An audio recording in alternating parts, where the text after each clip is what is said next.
Good afternoon. I am Reverend C.J. Brinson. I'm happy to be here with some esteemed colleagues in the faith and just really happy to ground us here in a conversation about Black history and tradition and our role in picking up the tradition and carrying our history forward as we are continuing in the tradition of social justice and serving marginalized communities. I've been a faith leader now for about 10 years. I've served as a youth pastor, and I currently serve as an organizer with Down Home, North Carolina, doing Black constituency organizing work throughout the state of North Carolina. I'm going to pass it to my esteemed colleague over here to my right. My name is Shalise Overy. I am an ordained elder in the African Methodist Episcopal Church. I've been in pastoral ministry for about 17 years and currently serve as the associate pastor at Pullen Memorial Baptist Church. Reverend Marcus Fairley. I'm the Vice and GOTV Program Coordinator for North Carolina Black Alliance. I'm also a pastor of St. Luke Missionary Baptist Church, where I've served there for 7 years as senior pastor. Excited to be here. So listen, happy to be here with y'all. Let's jump into the conversation. Let's do it. I kind of just want to ground us in why this is important. For those that don't know, I think Black communities and marginalized communities are about to face some very tough days ahead. Especially when we're talking about political discourse within our community and a rolling back of so many gains that have been made for various communities throughout our history. The state of North Carolina seems to be faced with the resurgence of right-wing evangelicalism, and it being used to have an influence on our politics. And so I guess I'll start off by saying, what do we think needs to happen for Black faith leaders, emerging Black faith leaders?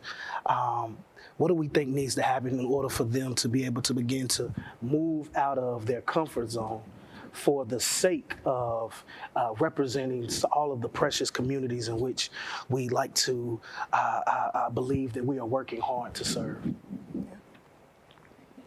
Yeah, I think one of the things that we need to do is remember our narrative. I come from a denomination that is founded in injustice, right?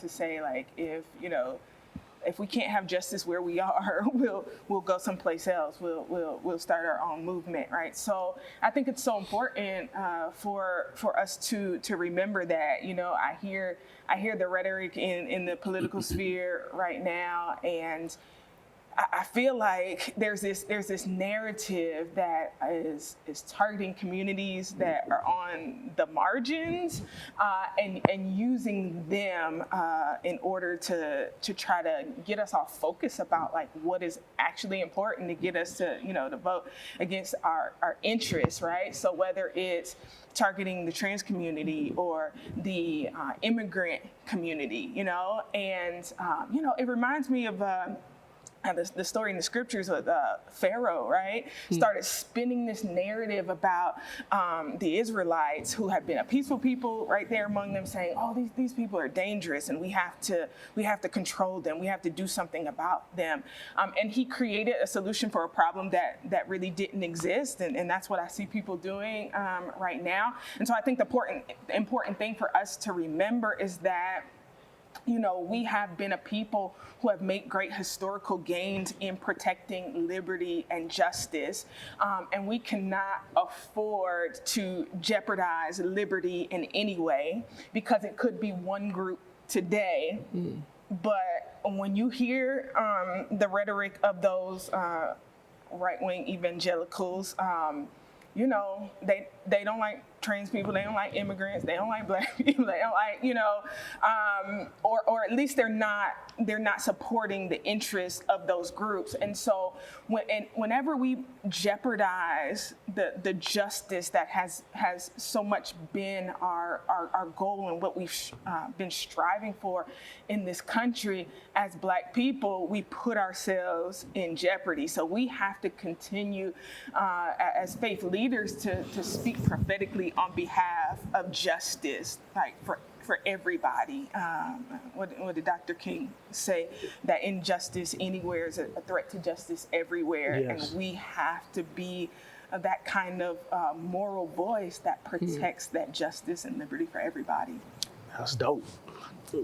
What do you think? If I could chime in, one of the things that I think that we need to do in society is give more weight to the Spirit.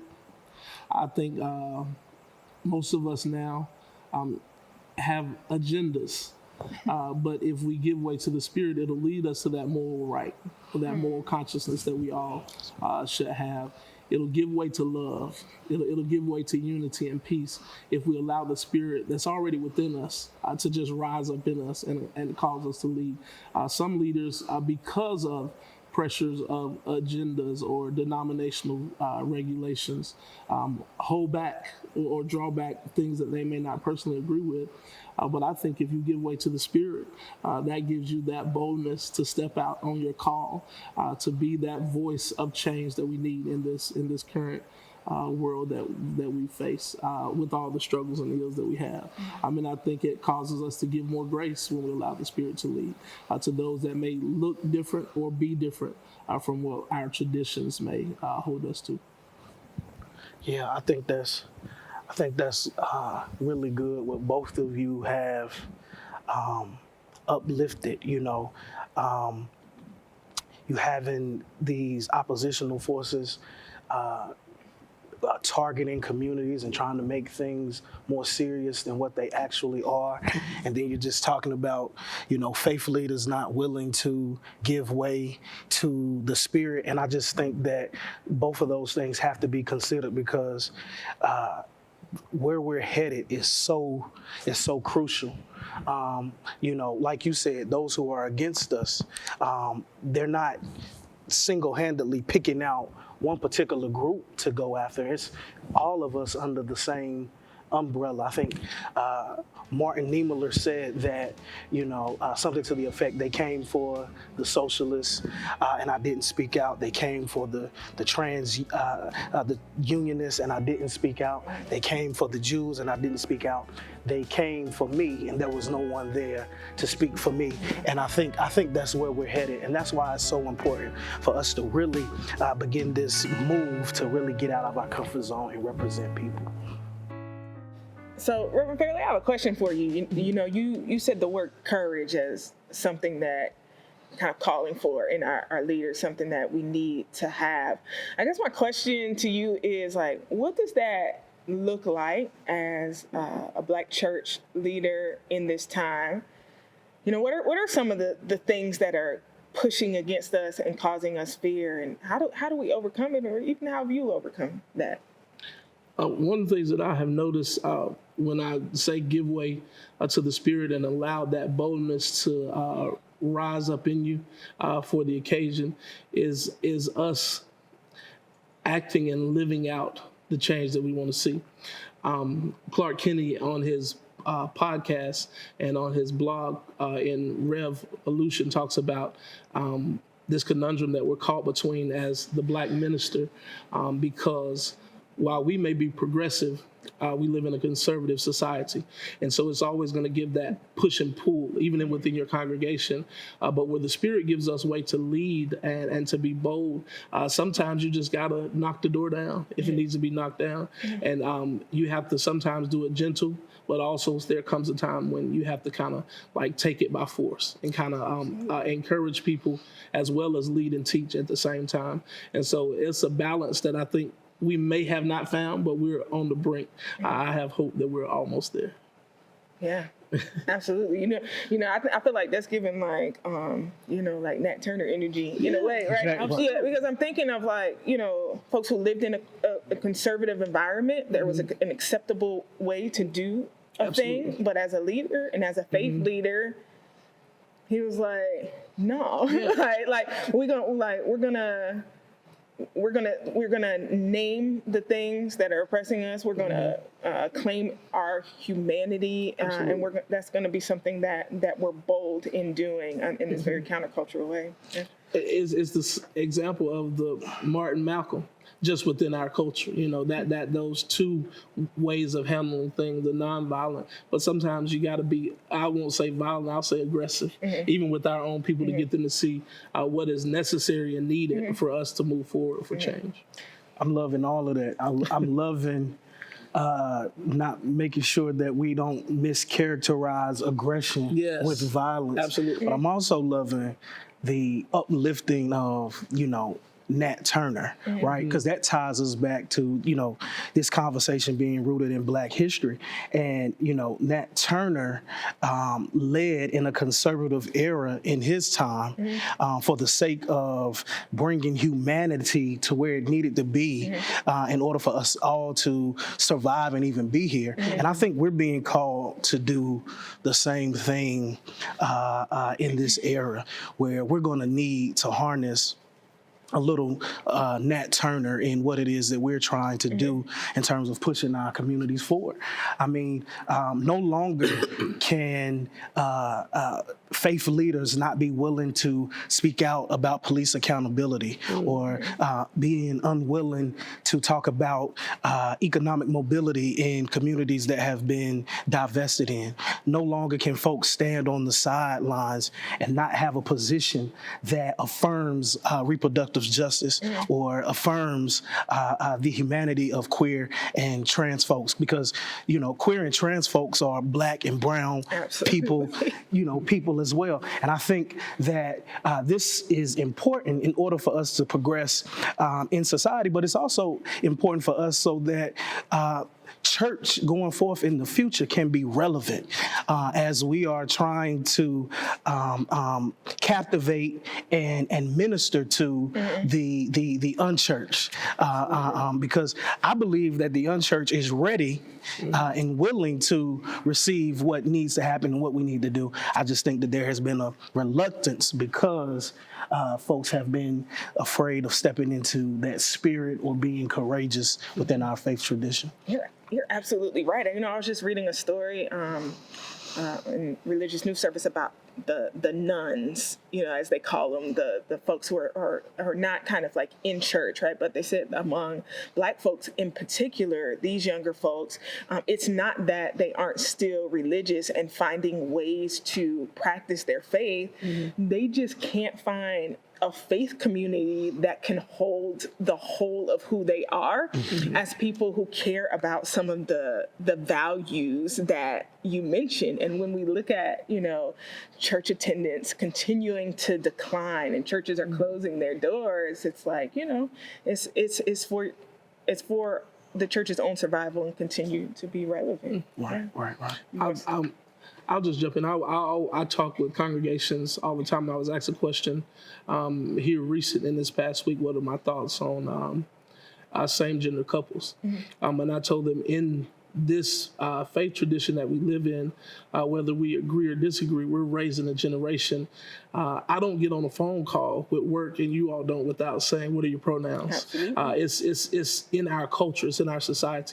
We can't escape it. The only way it's an elephant in the room is when we come to church and when we come to our faith tradition. And so we have to find a way to take the elephant out of the room, to kind of let that air down and kind of find a way to have meaningful conversation in how do we move forward. Because like you said, the decline is going to continue if we continue to avoid the conversation. Because in my everyday life, I'm not, whether I am or not, I'm faced with it. And so how can I be faced in my everyday life and then it separates when it comes to my faith? It's difficult to do.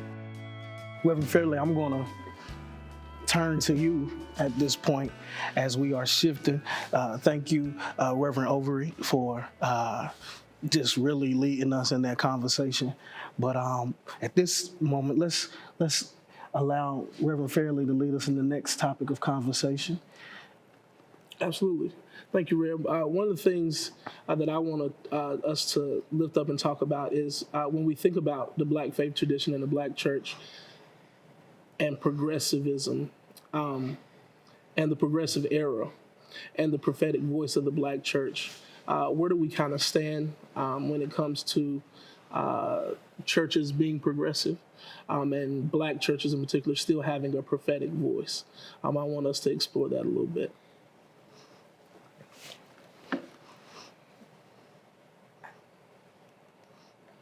We can't give up now.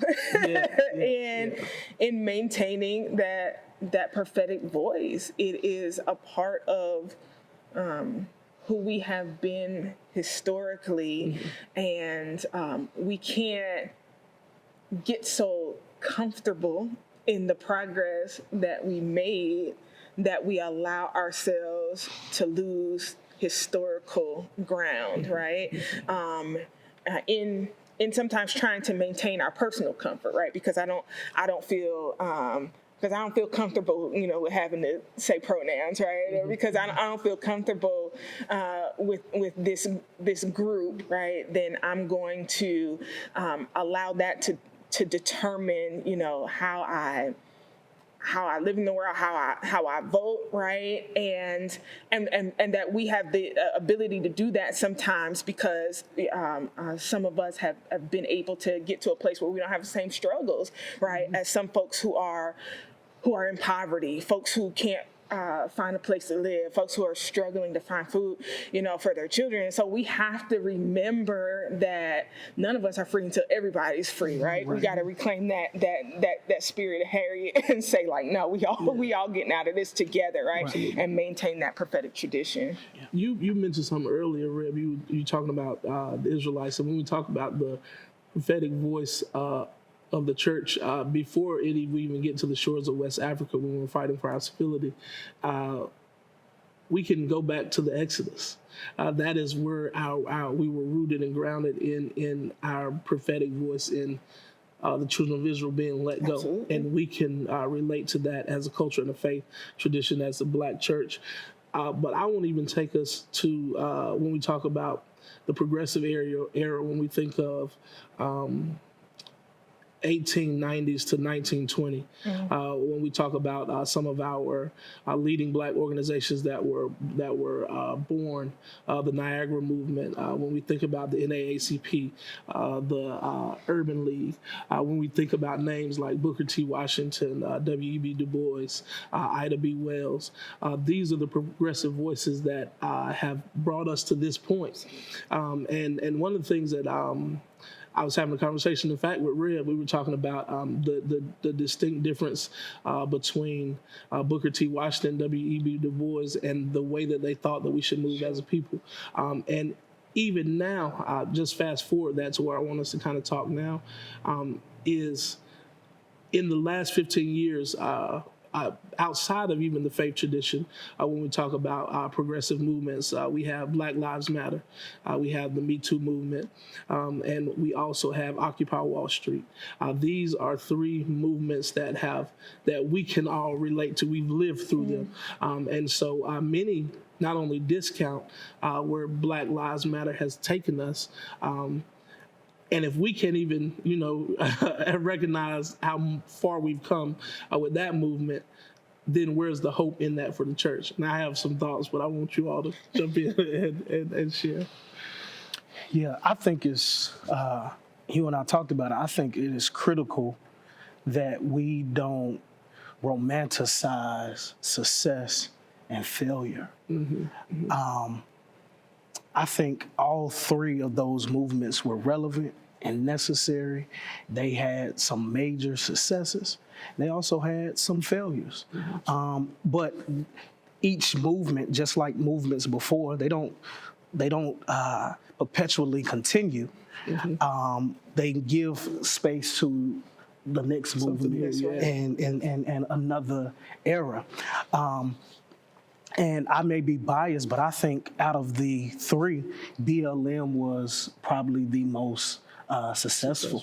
When you think about legislation being moved to address police accountability, when you, even if the wording was wrong with defund the police, that really allowed us to enter into a conversation about not using taxpayer resources to contribute to exorbitant police budgets when the way in which we do policing is not even reducing crime, that we should look at addressing crime from a holistic perspective, investing in communal programs and other avenues to be able to deter crime within our community. I mean, you don't get those things if you don't have a BLM movement. I think a lot of the criticism comes from potentially because it was led by women and queer folk and them really trying to not look like the civil rights movement of the past. And that also could have, contributed to some of the failures. But I would have to say, if you look at progress around in the nation, even now you have, and it's not happening a lot, but officers are being prosecuted. And not only that, if they're not being prosecuted, these families are getting some bona fide settlements. So, and people may feel some way about that, but a settlement is still something. So I just think is something that the church needs to look at. When we're talking about being relevant and how we need to talk about measuring our success and just making sure that we realize that whatever we do, if we do it right, it can be effective. And we can't worry about the other side if it's a failure or not, but really focusing on the impact that we can have in our time. You mentioned something, another Rev, you may want to jump in, but you brought up something that is powerful. What the measure of success, and sometimes when you haven't seen something like this, what are you comparing it to? Correct. I don't necessarily think that we should compare a Black Lives Matter to the civil rights organizations such as the NAACP. It's a different structure and different model, and so that's where I think sometimes we get in the weeds as a culture in comparing it and deciding what is success. I do want us to elevate and lift this when we talk about the prophetic voice. Something that it draws me to mind is Reverend Jeremiah Wright.